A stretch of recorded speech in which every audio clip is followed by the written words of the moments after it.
As always, when we get a fresh Destiny 2 season, this time around it being the Edge of Fate, which launched just about a week ago, it is now time to do our usual video of the most popular weapons being used that season by all the Guardians in all PvE activities.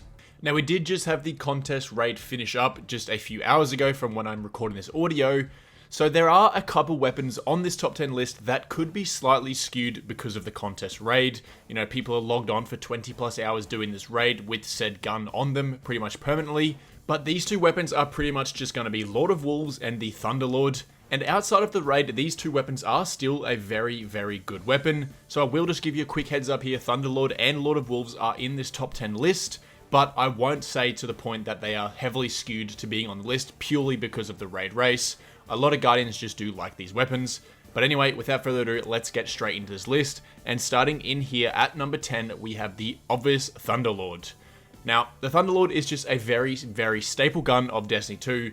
It's an LMG heavy, it does a lot of damage, it has intrinsic overload champion stunning capabilities for any, master activities. Not to mention, we did just have the contest raid, and I think it was used for 3 out of 4 of the encounters as the best DPS gun. So this weapon is probably skewed slightly into the top 10. It's probably in that top 20 range of most popular, but obviously because of the raid, it's jumped up into position number 10 here. Moving on here into weapon number 9, just another very staple exotic of the game right now, we have the Graviton Lance. Now, the Graviton Lance is also a featured exotic this season, so it is definitely one of the weapons that you want to be rotating into your loadouts depending on what activity you're doing. The Graviton Lance is one of the OG exotics in the game. It shreds enemies. You've got the Void Explosion after you kill every enemy that does extra damage. It's just a very, very solid exotic. And if you're still not using the Graviton Lance, there's a reason that it's been in the top 10 most popular weapons for, the past 10 seasons. It's because it's an absolute monster and you should definitely be using it. Jumping on here into weapon number 8, obviously it is the Lord of Wolves. This was another weapon that was pretty much just required in the new contest raid to be able to finish it. It was the Lord of Wolves and the Thunderlord. However, the Lord of Wolves last season, by far one of the most broken guns, just absolutely shredding bosses. And still in this season, the Lord of Wolves is still extremely useful, even after a slight nerf to this gun.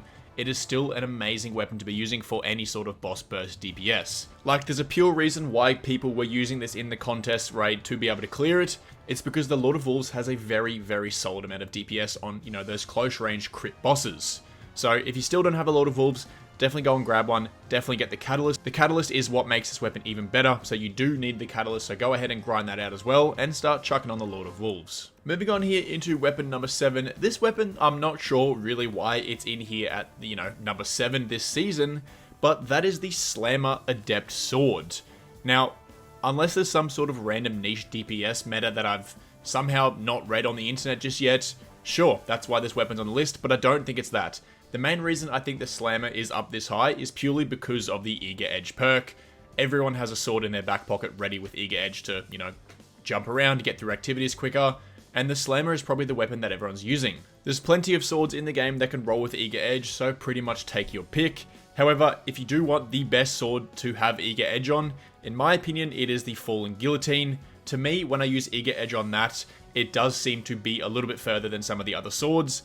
I'm wondering if the Slammer is the same as the Fallen Guillotine because they're the same archetype. However, you've also got the swords like the other half that can roll with Eager Edge. So pretty much just get a sword with Eager Edge and have it in your back pocket ready to jump around through, any sort of jumping puzzle, or just make it through strikes even that much quicker.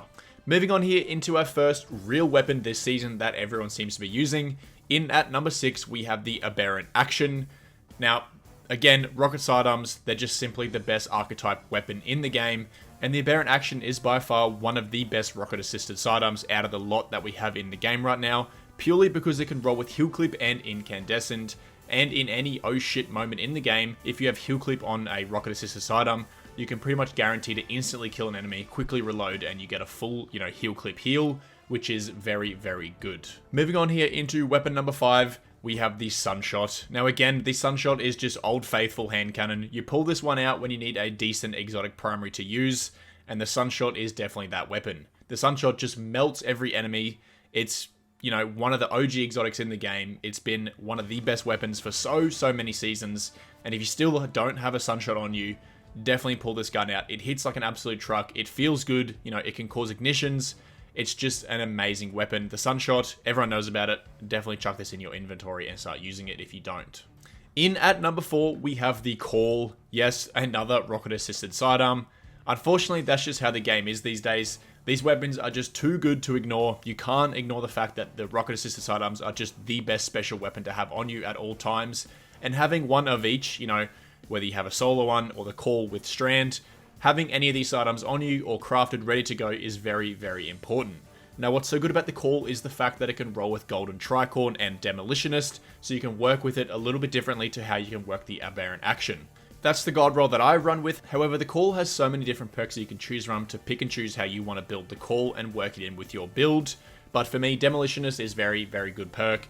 And then Golden Tricorn paired with Arcane Needles on the Warlock just proved to be a massive damage boost to the Call. Again, it's just a great weapon. Definitely go ahead and craft one of these if you haven't. Moving on here into our top 3 most popular weapons being used this season in the Edge of Fate. In at number 3, we have the Lost Signal. Again, just a very staple gun from the past seasons. You know, we've got that area denial, kinetic, special weapon that it's just an amazing weapon. Autoloading holster and Vorpal weapon being the gold roll here with the Lost Signal. It's just amazing. It does a lot of damage. It's great for, you know, rotating into boss DPS. It's great for clearing out ads. The Lost Signal is just one of the staple guns of Destiny 2, and you definitely need to get one of these in your inventory. Moving on here into weapon number 2, we have the Choir of One. Again, just an amazing exotic in the game. By far, one of the best weapons to be rotating into a DPS phase. It has some serious damage on the weapon for burst and also total. It's in that perfect middle range where it's great for burst DPS and also total DPS. It's a great weapon. It shreds enemies. You know, a very, very decent weapon. Now, if you haven't got this one, I'd definitely jump into Encore, get it, you know, buy it from Xur, however you get it, and then make sure you farm out the destabilizing rounds catalyst. It makes this weapon even better. And finally, in at number 1 as the most popular weapon being used this season by every single Guardian, yes, you guessed it, it's the Tanas Mastery.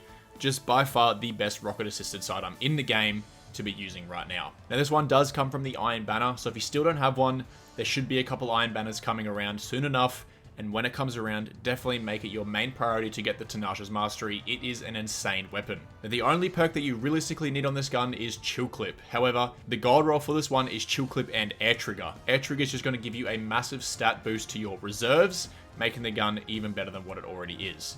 And with Chill Clip, it's just absolutely insane. One bullet will apply Chill Clip, which will slow, you know, enemies. A couple bullets will freeze them, and it will freeze enemies around them. Shatter for massive damage. It just hits like an absolute truck. Not to mention, it can deal with overloads through the chill. It can deal with unstoppables through the freezing and then shattering. It does a massive amount of damage. It's by far the best gun in the game. Definitely get a Tanas Mastery when the Iron Banner comes around. But anyway, Guardians, that will pretty much wrap the list up there. There are the top 10 most popular weapons being used right now this season in the Edge of Fate. And if you aren't using any of these guns, you should definitely start using them because they're the most popular for a reason, because they're the best at what they do. But again, thank you for watching, and I'll see you in the next video. Later.